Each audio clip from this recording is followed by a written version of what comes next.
Российский адвокат Марк Фейгин просит украинские власти о допуске в Крым для активистов, адвокатов и журналистов не с материковой Украины, а из Москвы. Для этого вопрос надо согласовать прежде всего в СБУ. Кроме этого, Фейгин инициирует принятие резолюций и обращений в американском конгрессе и ряде европейских структур по поводу преследований крымских татар.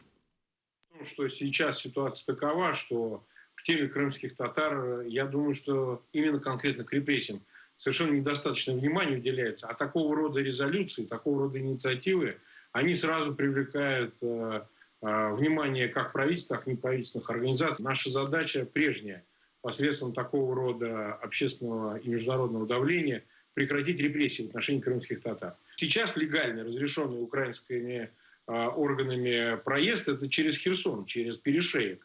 Это совершенно невозможно логистически осуществить для того, чтобы участвовать в судебных заседаниях и иных процессуальных действиях.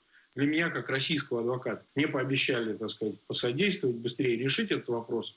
Но дело в том, что обратился Рифат Чубаров с этой просьбой письменно.